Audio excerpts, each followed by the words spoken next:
भैया जी कहीं मैं आपका एक बार फिर स्वागत है। बातचीत के सिलसिले को एक बार फिर से शुरू करेंगे और जो मेहमान हमारे साथ नए जुड़ रहे हैं मैं उनका भी आपका तारुफ करा दें।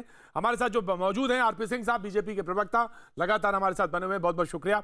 अंकित तिवारी इटली से भारतीय हैं जो कि वहां पे फंसे हुए हैं, उनसे हमसे बातचीत कर रहे थे, बहुत बहुत शुक्रिया अंकित, आपके पास फिर एक बार आएंगे।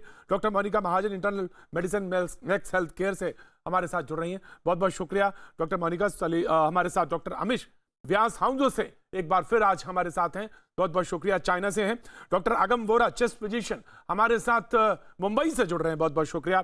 शरद कोहली साहब, क्योंकि आज पैकेज की घोषणा हुई है सरकार की तरफ से, अर्थव्यवस्था के जानकार हैं, हमारे साथ जुड़ रहे हैं, बहुत बहुत शुक्रिया, थैंक यू सो मच। अभी एक वाराणसी से सवाल आया था और वो ये कह रहे थे कि 21 दिन का जो ये बंदी है ये बढ़ा देनी चाहिए, इससे अच्छे रिजल्ट और आएंगे, क्योंकि सरकार जो ये कह रही है कि गिरावट है केसेस के का जो ग्राफ है वो स्टेबल हुआ है, स्टेबल मतलब रुका है, थमा है केसेस को लेकर, वरना इस समय 50% करीब ऊपर होता, लेकिन वो थमा हुआ दिख रहा है। तो ये 21 दिन को आगे बढ़ा देना चाहिए। लेकिन इसी का उलट एक सवाल मेरे पास और आया है जो कि मुंबई से आ रहा है और इसको पूछने वाले मनोज हैं, और वो ये कह रहे हैं कि गरीब लोगों का क्या होगा, हमारे जैसे लोग जहां पे 10-12 लोग काम करते हैं और ये अर्थव्यवस्था रही तो कैसे जिएंगे, और वो लोग जो सड़क पर रहते हैं उनका क्या होगा।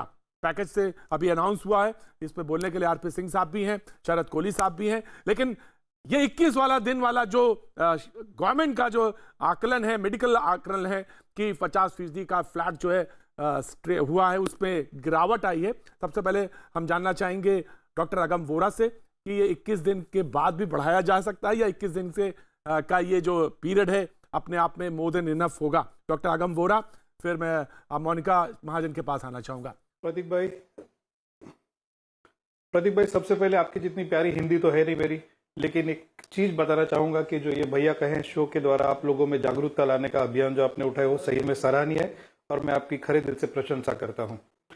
जहां तक कि 21 दिन का सवाल है, इस तरह के क्वारंटाइन से और इस तरह के आइसोलेशन से डेफिनेटली केस में गिरावट आई है, और अगर इस तरह का आइसोलेशन हम रिस्पॉन्सिबली फॉलो करते रहे तो बहुत सारा डिजीज को हम बहुत बड़े पैमाने में सिंपल मेजर से कंट्रोल में कर पाएंगे। कई लोगों की इस तरह की कंप्लेंट है कि हमारा क्या होगा, खाने पीने की सुविधाओं का, के पैसे का, के इकोनॉमी का, पर चिंता मत कीजिए, हमारी सरकार बहुत स्ट्रांग है। स्पेशली मैं महाराष्ट्र में तो कह पाऊंगा कि इतनी सारी अरेंजमेंट हुई है, इतनी अच्छी सुविधाएं हुई है कि ज्यादा दिक्कत ज्यादातर लोगों को नहीं। मैं डॉक्टर अगम मैं आ रहा, कुछ टेक्निकल प्रॉब्लम आपकी बात आ रही है, वॉइस आपकी ब्रेक हो रही है, मैं आता हूं, लेकिन मैं चाइना का एग्जांपल पूछ लेता हूं। डॉक्टर अमिश व्यास से हाउंजो से हैं। डॉक्टर अमिश, लोगों ने कहा कि चाइना में तो 2 महीने का ब्लॉक रहा और उन्होंने बंदी रखी, उससे रिजल्ट अच्छे हुए, तो क्या ये 21 दिन गवर्नमेंट के सामने, अभी मैं आरपी सिंह साहब से पूछूंगा, हालांकि कोई डराने की बात नहीं है, जस्ट टू नो 21 दिन बेहतर रिजल्ट दे देंगे तो बहुत है। तो चाइना क्या कहता है, चाइना का अनुभव क्या कहता है इस मामले में, डॉक्टर अमिश? हाँ जी हाँ। तो मैं ये बताना चाहूंगा कि चाइना का जो ये बेस्ट अनुभव ये रहा है कि पहले जो 2 हफ्ते थे, 2 से 3 हफ्ते थे, वो बहुत ही ज्यादा स्ट्रिक्ट थे, लगभग सेम लॉकडाउन की तरह।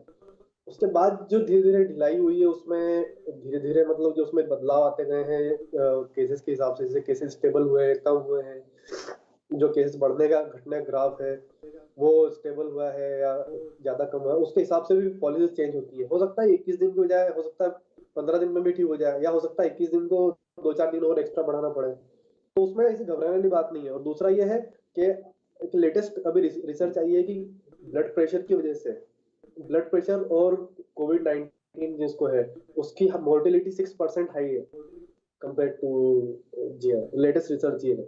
तो उस हिसाब से हमें इंडिया में हाल फिलहाल जो डायबिटिक और जो बीपी के जो पेशेंट्स हैं उन्हें बहुत ज्यादा ध्यान रखना